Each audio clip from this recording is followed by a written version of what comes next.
let's talk about Hakeem Jeffries, the House Minority Leader.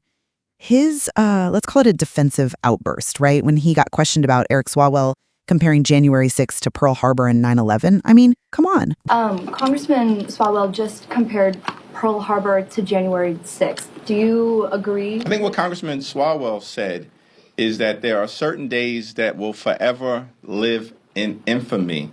From my perspective, Jeffries' reaction just highlights how desperate Democrats seem to be to inflate January 6th into this, I don't know, mythic insurrection.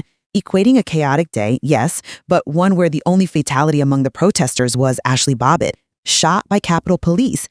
Equating that with attacks that killed thousands and fundamentally changed our country, it feels, well, disingenuous is a polite word. The hypocrisy is pretty stark too, especially when you think about the relative silence from many on the left about the, billions in damages from the Antifa riots in 2020.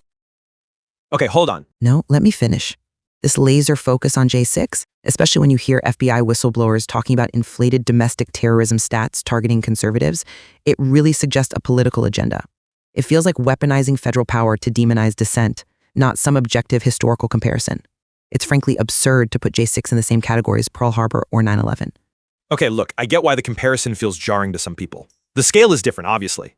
But Hakeem Jeffries' response wasn't an outburst. It was a firm response, and I think it was necessary to underscore the gravity of what happened on January 6th.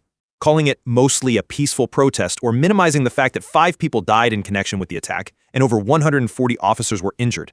That's not just inaccurate, it's a dangerous attempt to whitewash history. 5 deaths, including protesters. Including protesters, yes, but the context was an assault on the seat of government.